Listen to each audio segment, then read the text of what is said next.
I'll be going live on the radio here in about a minute.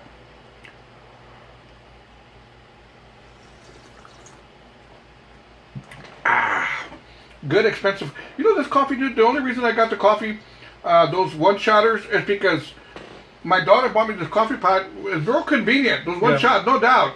Poquito más caro. I tried doing the illegal coffee. You know where you want your little, you buy the big can and you can put it in a little thing. Man, by the time you get it out, you got to clean it. You get the coffee grinds and everything is falling on the floor. Forget it, man. I saw that. Yes. You can do that. The illegal coffee. There we go. We got some people joining us right now. Good morning, everybody. Attorney Raul Perales here. We're not live on the radio yet. We're getting ready to go live. Hi, Mika. My daughter, Angela Rivas. Hi, Mika. How you doing? By the way, Attorney Perales represented my daughter, Angela Rivas. There we go. And he's represented me and my other daughters as well. And I thank him so very much for his services. And if I can trust this man, so can you guys. Anyways, we're getting ready to go live again. If you got a question for me, not for me, but for Attorney Mr. Perales, you can post it right here or send me an email right now. Any kind of question whatsoever, legal question, he will answer it for you. My daughter, Jeanette Rivas, says, hi, Raul. Hello, Jeanette. And something, Angela, hey. Yeah, all my daughters know Attorney Perales. There we go. Good morning, Double R Radio, Friday morning, Freeform Friday it is. I'm here with Attorney Raul Perales. Good morning, Raul. Good morning, everybody. Part 2. Woohoo! You know, it's so funny, man. Off the record, off the air, man. Me and this Raul, I mean, he shares stories with me, man. It's just craziness that happens, you know, in the courtroom. And, you know, Raul, how long have you been doing what you do? 19 years. 19 years? Yeah. Wow. Seems like just yesterday? Seems like just yesterday. I'll tell you what happened. I was in law school in Houston, and my wife was pregnant with our first child, due to be born in June of 1999. We came back down here, and I was playing basketball and tore up my knee, and put off surgery for a bit, but decided to go have surgery. And when I woke up, the doctor tells me your wife's in labor at the hospital. Your nephew's going to drive you over there. So I don't remember, this is my first child, I don't remember her being born. And then when the child is born, the doctor says, Raul needs to leave because he can't be here. They took me to my mom's house since nobody was at our house. And a friend of mine from Kingsville gives me a call and says, Raul, congratulations, I just heard. I'm groggy, I'm out of it. And I said, you know, thank you, Alfred. By the way, how did you know that my daughter was born? He goes, oh no, you just became an attorney. You passed the state bar, and the results are online. So I got knee surgery, my first daughter was born, and I became a licensed attorney all on the same day in April of 1999. You got a 2-for-1 there, dude. Good morning, shout out going out to John R. Sanchez. Good morning, Primo Rogelio Rivas. Good morning, Primo Linda Marquez. Good morning, Estela Macias. Good morning, Jesse Gutierrez. Good morning, Angela Rivas. Good morning, Estela Macias. Good morning, Jeanette Rivas. Good morning, good morning, good morning. Let me see here, Jen Cadillo. También good morning. Anyways, I tell you what, a question that was thrown at me as well, Raul, is that if there has been a divorce between a couple, no kids involved, but money is still supposed to have been paid on whatever was owed, and they have not paid this money, how can a person enforce to try to get this money that is supposed to have been paid but has never been paid? Precisely that way. You file a motion to enforce in the courthouse, and you go in. You allude to the part of the divorce decree that had the duty on behalf of the person that was supposed to pay the money. And you just present your evidence to the judge and indicate this should have been done, this property should have changed hands, this money should have been paid on such and such date, and it wasn't. And so the judge can assess that against the person that should have paid and can hold the person in contempt. If they hold you in contempt under one of those types of orders, then for each act for which you're found in contempt, they can throw you in jail for up to 6 months and fine you $500. So it's a pretty significant penalty. I think the bigger issue is how was the divorce decree written, and what protections were given to you.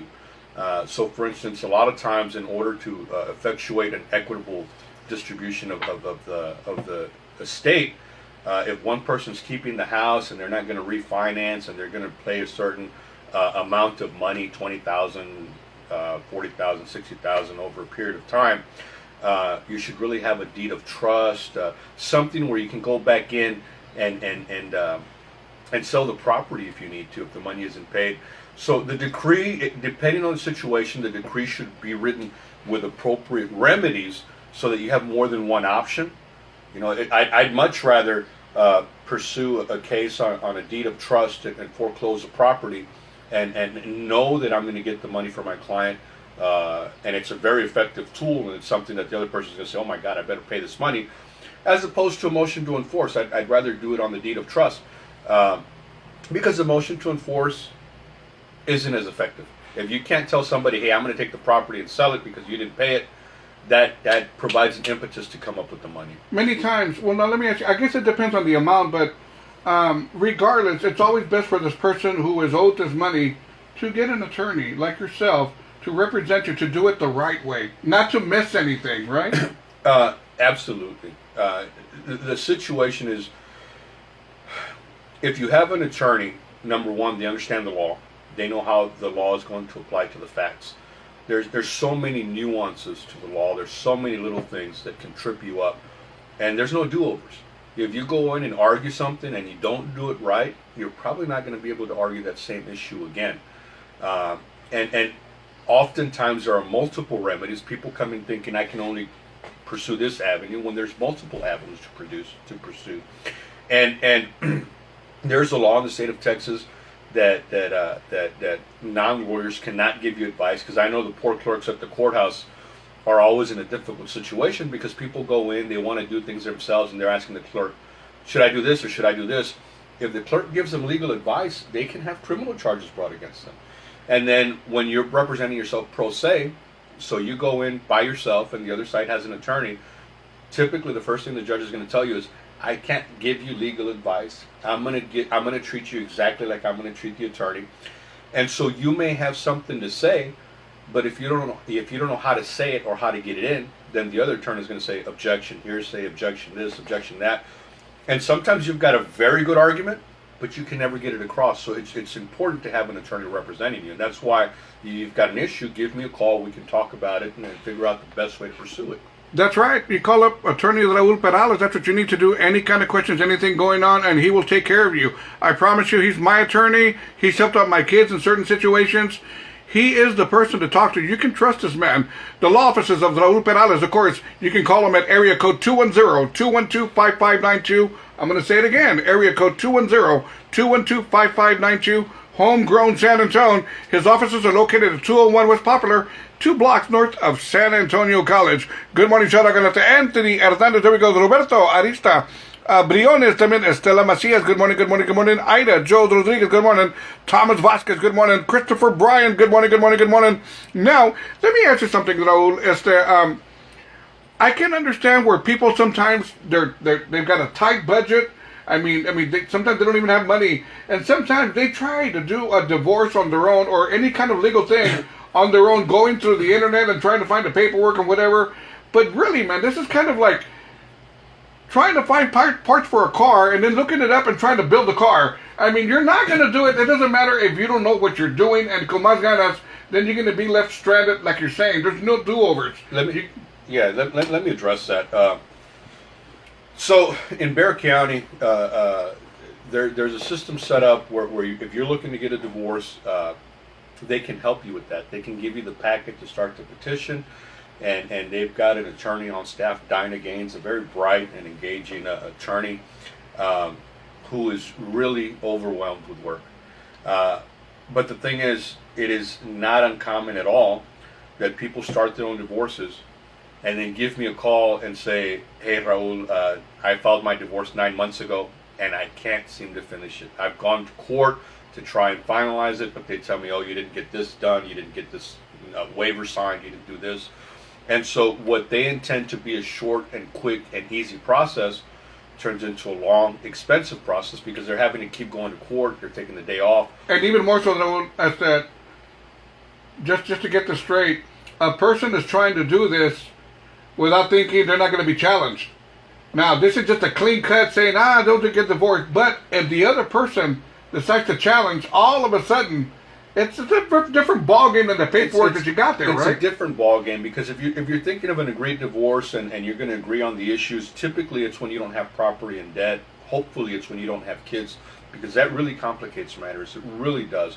It's more than child support and visitation. There's conservatorship rights.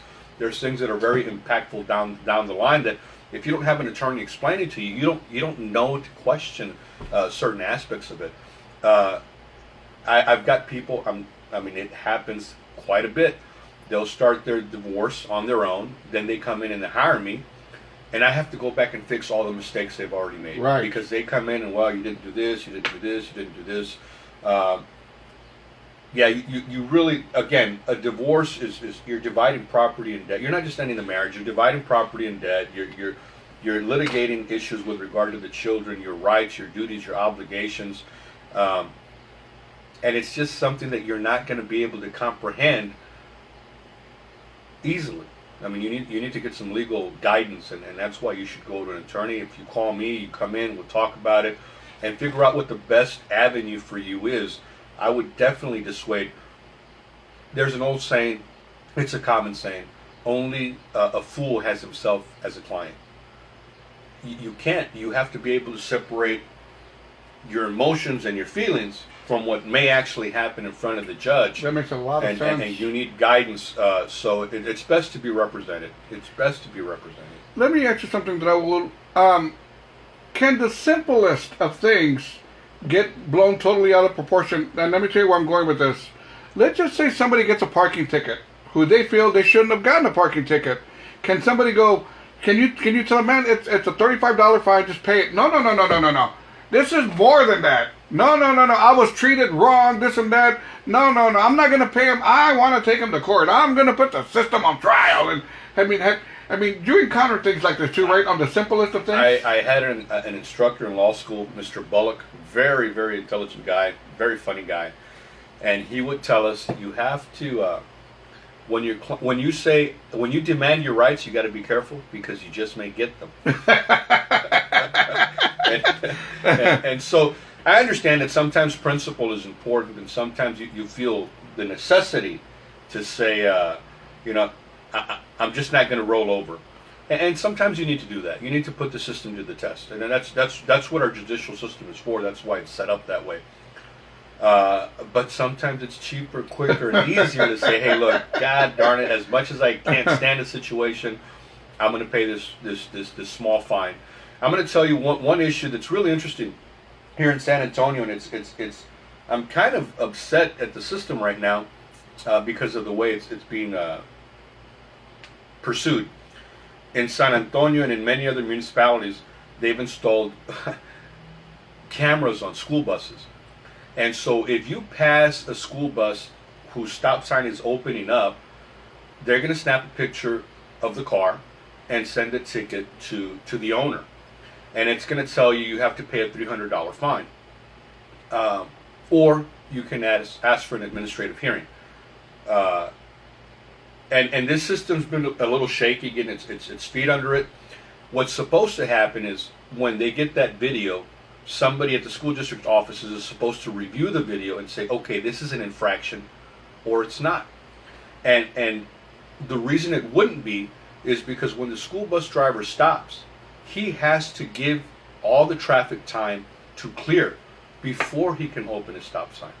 But what they're doing is they're stopping, they're opening their stop sign immediately. You get the picture, and all the people that, they're just, oh, dang it, they got me, I got to pay it. This is a brand new system here in Bexar County. We've challenged 3 of them and gotten them all overturned for the same reason. School bus drivers aren't giving people time to clear. What upsets me is that somebody's supposed to be reviewing those videos and throwing out the bad ones, and it's not getting done. So all these people are getting these ticket infractions in the mail, and people don't have time, don't have money, are scared, and they end up just paying it when there's a strong likelihood that it wasn't an infraction in the first place. So Yeah, sometimes you got to fight for Let me ask you for something, principle. though. Let's see. Well, let's do some good morning shout-outs here. Good morning shout-out going out to Jerry Woodea. Good morning, Brenda E. Foster Foley. Good morning, good morning, good morning. There we go. It's to Sean Zam. There we go. Gonzalez, Texas in the house. Deborah Camarillo, Anaheim, California. Anyways, sister, my daughter wants to know if she can divorce her sister. I know your family, so I'm going to say no. You know, I got a question for you, Raul. Now, I've never understood this, unless I'm missing something here. You know, I know that we're very, very big on seatbelts. Everybody's got to wear a seatbelt. I'm the first one to practice that. But school buses don't have seatbelts. I don't understand this. Everybody's supposed to have seatbelts on, but school buses do not have seatbelts. Yeah. Am I right in this? Yeah, you're right. How does this work if the kids? I mean, they just say babies got to be in a baby seat, and kids got to be seatbelted, but in a school bus, they don't have seatbelts. Yeah, that's above my pay grade. That's Congress for you right there. You know, we just Donald Trump. You call Donald Trump. We work with the laws that are on the books. But isn't that crazy? It's odd. It's odd. It certainly is, because the whole impetus for seatbelts is to keep people safe, and the most vulnerable in our society are kind of ignored when they're on. Good morning, Anthony. Now let me ask you something though. Doesn't that leave it wide open if there's a wreck and a kid flies through the windshield, but yet, hey man, he should have had a seatbelt on? Well, I mean, they don't provide seatbelts. It's been litigated before. You got to understand that a school district is a governmental entity, so they've got more protections as a governmental entity, and so it's difficult. It's been litigated before without any success.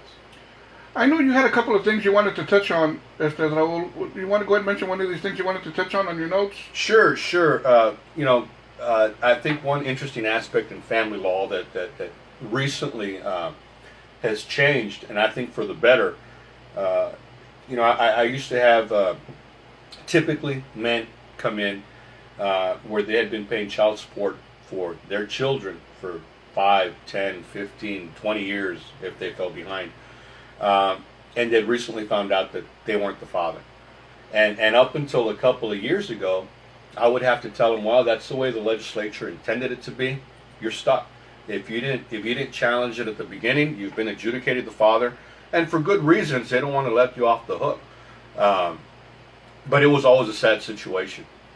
And there's a recent change in the law, a couple years, where if you didn't take a DNA test and you signed an acknowledgement of paternity initially, and you later find out that it's not your child, you can challenge it, and if you're successful, and it's through showing a DNA test result, if you're successful, then it cuts off your future obligation. And we've had a couple of cases there where gentlemen have been paying child support for a significant number of years, and we were able to get that obligation overturned and dropped.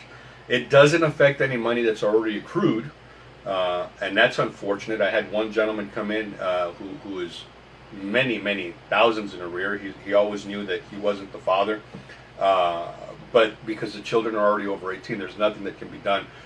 There's nothing that can be done with regard to money you already owe or money you've already paid. That's gone. But that's gone. That's gone. That's tough break. But the legislature did clear up the path for future obligations. So if your kid's 6, you don't have to pay or the kid's 6, you don't have to pay child support for the next 12 years if you can litigate it successfully.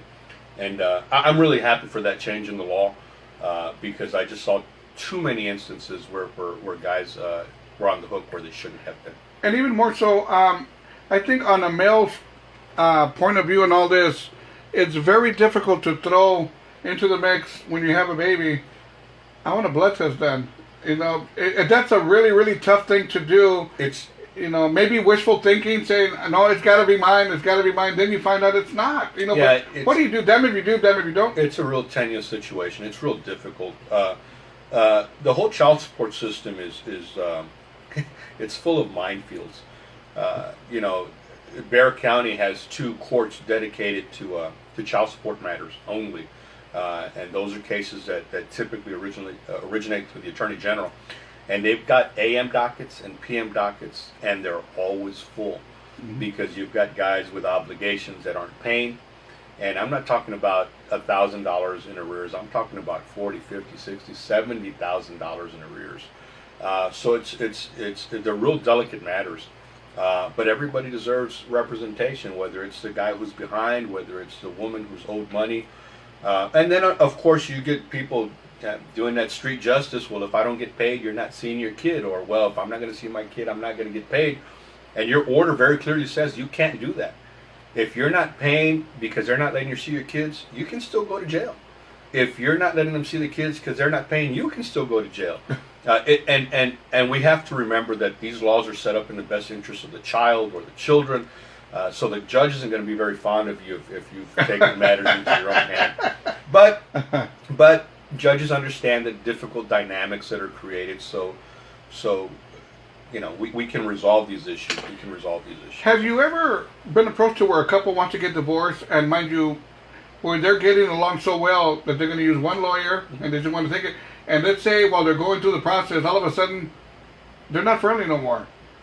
They went in friendly, saying, we get along, Mr. Perales, we wanted to go and get a lawyer, we're getting along. And meanwhile, while they start doing the process and you start separating things, all of a sudden they start going at each other, and before you know it, they say, you know what, they went to go get a different lawyer because this is not going to work. Oh yeah, that happens quite often. It didn't happen quite often, but it happens with some regularity. The attorney can only represent one person. Okay, the couple can choose to proceed using only one attorney. The attorney can only represent one person. Typically, it's good practice to have them sign some kind of waiver indicating that they understand the other person, that, for instance, I'm not representing them. So there's a limitation as to what kind of answers I can provide for each of the parties. The person whom I represent and whom I filed the lawsuit on behalf of, I can answer any question. And so to the other person, I can say, this is what this means, and this is what this means, and this is the impact it could have. But if they ask me, well, should I do it? I can't answer that, okay? And so if things were to go sideways and they decide to duke it out, the other person can always claim, hey, you know what, Mr. Perales heard this certain stuff, there's an attorney-client relationship between he and I want him off the case, period. But that's why we go through the preliminaries when I sit down and talk to them and explain them and talk about waivers and make sure that they understand, look, I'm representing one person, but I can work with both people. Sometimes that's a good avenue to pursue, though, because a lot of times you do get people that are going through a divorce that aren't really fighting. They just want to go their own way. Sure. And so if you can keep costs down, that's always an attractive alternative in any situation. But really, friendly divorces are far and few? Or they're there? No, they're there. Are they? They're there. I mean, there's a lot of people that are married that haven't lived together for 15 years and they want to just get it done, especially when there's a new guy or gal in the picture that wants to get married. Well, let's get this chapter closed so we can open another chapter. I am here with attorney Raul Perales, and I tell you what, any other questions, you can email me. It's not too late, robertrivasradio@gmail.com. You got a question, you can do it right here on Facebook Live, or if you want to call me and leave me a message on my phone, you can do that as well. Of course, Raul Perales, the offices of Raul Perales are located at 201 West Popular. His phone number, 210-212-5592. I'm going to say it again, 210-212-5592. Now, we're going to take a quick break, and we're going to come back with part 3, the last part, to attorney Raul Perales joining me on my morning show. Now, I'm going to have one of the craziest questions ever that he's ever been asked. And he doesn't even know what I'm going to ask him. But I'm going to ask him this crazy question after we take a break. Okay, so look, anyways, thank you for joining me on my morning show, RRR Radio. Let's get it going. Let's do something by Cool and the Gang. Get down on it. Buenos dias. We'll be back with part 3. Join us, por favor. Get a question. He's here right now. Ask him your question. Do not be shy. We'll be right back.